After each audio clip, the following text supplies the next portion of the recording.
Hi Raju, election വാർത്തകളൊക്കെ എങ്ങനെയുണ്ട്? കാര്യങ്ങളൊക്കെ എല്ലാം നല്ല രീതിയിൽ മുന്നോട്ട് പോയിക്കൊണ്ടിരിക്കുന്നു. പ്രവർത്തനങ്ങളൊക്കെ വളരെ പ്രതീക്ഷയിലാണ്. UDFിൻ്റെ പൊന്നാപുരം കോട്ട കാക്കുന്ന നായകനാണ് രാജു കൊട്ടക്കയം. കഴിഞ്ഞ 3 ദശാബ്ദക്കാലമായി വളാൽ രാഷ്ട്രീയത്തെ നിയന്ത്രിച്ചുകൊണ്ടിരിക്കുന്ന രാഷ്ട്രീയ കരുത്തനാണ്. ശ്രീ രാജുവുമായിട്ട് ഒരു അഭിമുഖത്തിനാണ് ഞങ്ങളിന്നിവിടെ വന്നിരിക്കുന്നത്. കഴിഞ്ഞ 30 കൊല്ലമായിട്ട് പഞ്ചായത്ത് മെമ്പറാണ് അല്ലേ? അതിന് മുമ്പ് രാഷ്ട്രീയ പ്രവർത്തകനാണ്. 30 കൊല്ലമായിട്ട് വളാൽ പഞ്ചായത്തിൻ്റെ ഇപ്പോൾ ഒട്ടേറെ വികസന പ്രവർത്തനങ്ങൾ പഞ്ചായത്തിന് വേണ്ടി ചെയ്തിട്ടുണ്ട്. പ്രസിഡന്റ് നിലക്കും മെമ്പർ നിലക്കും ഒക്കെ ചെയ്തിട്ടുണ്ട്. അപ്പോൾ ഈ വരുന്ന ത്രിതല തെരഞ്ഞെടുപ്പ് ഡിസംബർ 11-ാം തീയതി നടക്കുകയാണല്ലോ. അപ്പോൾ ഈ വളാൽ പഞ്ചായത്തിലെ അടക്കം കേരളത്തിലെ വോട്ടർമാരോട് പറയാനുള്ളൊരു കാര്യം എന്തായിരിക്കും? നിങ്ങൾ ചെയ്യാൻ പോകുന്ന പ്രവർത്തനങ്ങളെക്കുറിച്ച്. വളാൽ പഞ്ചായത്തിൽ ഐക്യ ജനാധിപത്യ മുന്നണിയായിട്ടാണ് മത്സരിക്കുന്നത്. അപ്പം കഴിഞ്ഞ 30 വർഷമായിട്ട് ഈ പഞ്ചായത്തിൻ്റെ ജനപ്രതിനിധിയായിട്ട് ഞാൻ പ്രവർത്തിച്ചു വരികയാണ്. ആ കഴിഞ്ഞ 30 കൊല്ലം കൊണ്ട് പഞ്ചായത്തിലെ ജനങ്ങളുടെ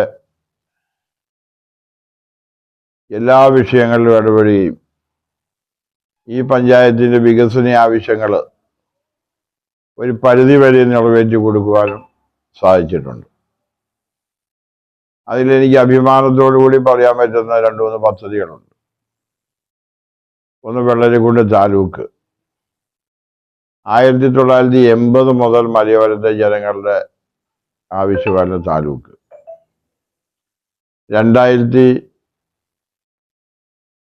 2011 ഉമ്മൻചാണ്ടി സാറിൻ്റെ ഭരണകാലത്ത് വളാൽ ഗ്രാമപഞ്ചായത്തിൻ്റെ പ്രസിഡന്റാണ് ഞാൻ. മലയോര മേഖലയിലെ എല്ലാ പഞ്ചായത്തുകളിലെ ആളുകളെ ഉൾപ്പെടുത്തിക്കൊണ്ട് ഒരു ആക്ഷൻ കമ്മിറ്റി രൂപീകരിച്ച് പ്രവർത്തിച്ചതിൻ്റെ ഭാഗമായിട്ട്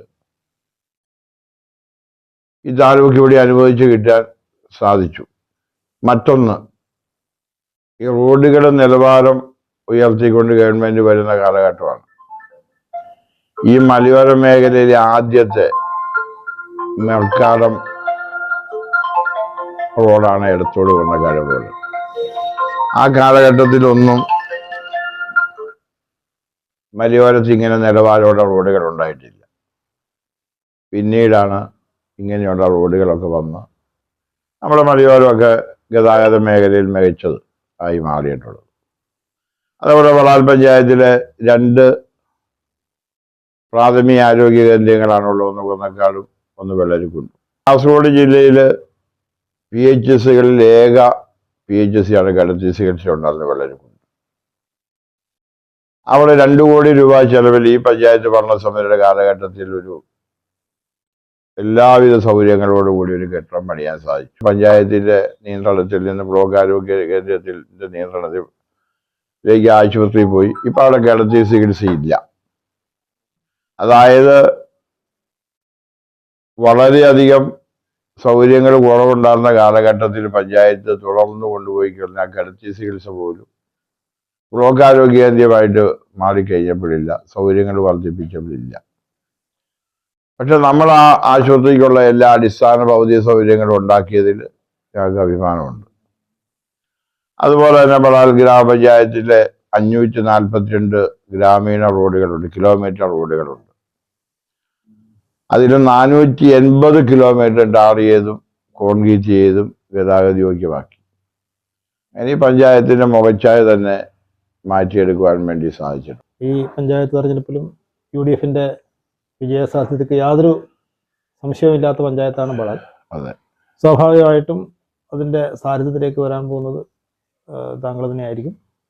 അപ്പോൾ എന്താണ് ഇനി ചെയ്യാൻ എന്തെങ്കിലും പുതുതായിട്ട് എന്തെങ്കിലും ഒരു താല്പര്യമുള്ള ഒരു ഐഡിയാസ് എന്തെങ്കിലും?